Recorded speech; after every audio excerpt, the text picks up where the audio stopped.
Assalamualaikum warahmatullahi wabarakatuh. Perkenalkan, nama saya Kofifa Indar Parwansa, NIM 2121121, kelas S3G. Di sini saya akan menjelaskan mengenai pemikiran politik Khawarij. Untuk materi pertama yaitu sejarah pemikiran Khawarij. Nah, kata Khawarij berasal dari bahasa Arab, jamak dari kata kharij, artinya yang keluar. Nah, Khawarij dikenal sebagai kelompok yang keluar dari Partai Ali, namun Syahratani mendefinisikan Khawarij dalam arti luasnya sebagai setiap orang yang keluar dari pemimpin sah yang memperoleh persetujuan masyarakat. Pasca terbunuhnya Khalifah Utsman dalam sebuah tragedi, ketika para demonstran yang sebelumnya mengepung rumah Utsman selama 4 bulan berhasil menguasai rumahnya hingga terbunuhlah Utsman. Nah, kondisi umat Islam pasca itu tidak stabil, bahkan mendekati chaos, sehingga harus ada kepemimpinan baru untuk mengatasi kondisi tersebut. Maka segeralah dilantik Ali bin Abi Thalib sebagai figur yang paling cocok untuk memegang tampuk kepemimpinan. Ali yang pada awalnya menolak kedudukan sebagai khalifah, namun karena adanya desakan dan ancaman akan terjadinya fitnah jikalau masalah kekhalifahan ini belum selesai. Dengan kondisi yang seperti itu, Sayyidina Ali yang lebih mengutamakan persatuan umat akhirnya mempersilahkan dilakukan pembaiatan kepada dirinya sebagai khalifah sesuai dengan prinsip syura dan ahli badar. Kejadian tersebut memiliki efek sangat krusial sehingga menimbulkan perpecahan dan perselisihan di kalangan kelompok Ali bin Abi Thalib.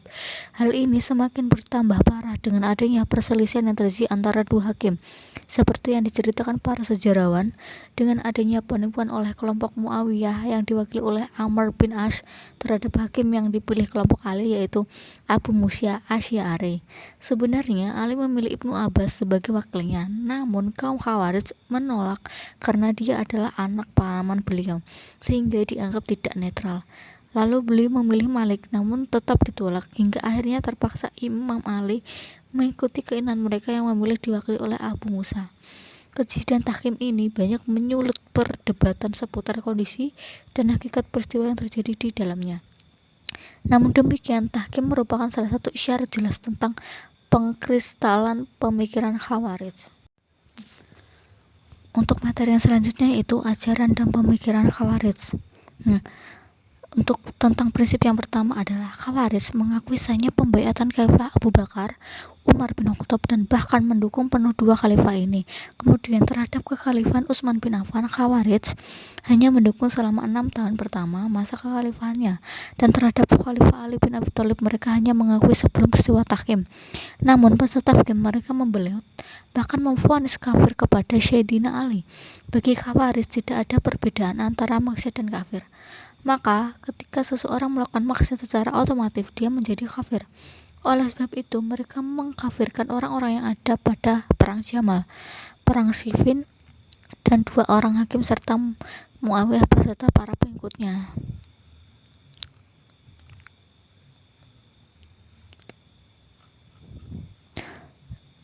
Untuk prinsip yang kedua yaitu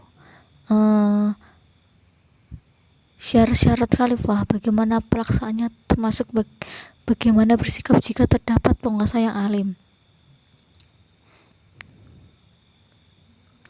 Untuk yang ketiga yaitu untuk keyakinan Khawarij tentang wajibnya amar ma'ruf nahi mungkar.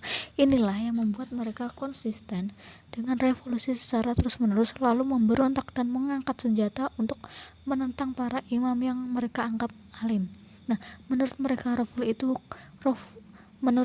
revolusi itu hukumnya wajib dan tidak boleh berhenti kecuali sampai mati, dan juga ketika jumlah mereka kurang dari 3, maka mereka akan diam dan menyembunyikan akidahnya. Inilah yang disebut Sayyidina Ali sebagai fenomena kejumudan dan kebakuan berpikir. Khawarij tidak berbuat berdasarkan hati dan logika sehat.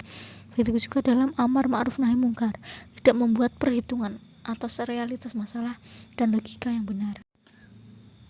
Untuk materi yang ketiga yaitu tentang dasar pemikiran Khawarij. Mereka mengira bahwa perbuatan membunuh yang akan mereka lakukan itu adalah salah satu kebajikan. Karena itu alangkah lebih utama kalau perbuatan itu dilakukan pada suatu malam di bulan Ramadan yang penuh berkah, agar mereka akan mendapatkan pahala jauh lebih besar. Maka pada saat yang ditentukan itu, Abdurrahman bin Muljam menebas kepada Amirul Mukminin Sayyidina Ali yang sedang melakukan sholat malam, sungguh perbuatan yang seharusnya tidak ia lakukan. Sehingga sangat pantas Syahid Mutahhari mengatakan bahwa jika tidak bertanya perihal apa yang membunuh Imam Ali, maka tidak harus menjawab bahwa yang membunuh beliau adalah kejumudan. Mengapa kaum Khawarij cenderung bersikap bengis, suka kekerasan, dan tidak gentar mati? Hal itu dikarenakan karena pada umumnya mereka itu terdiri dari orang-orang Baduy yang hidup di padang pasir yang serba tandus. Maka dari itu kelompok Khawarij dianggap sangat membahayakan, sehingga harus dilakukan perlawanan. Dan ketika terlibat pertempuran melawan kelompok Sayyidina Ali dalam perang Nahrawan.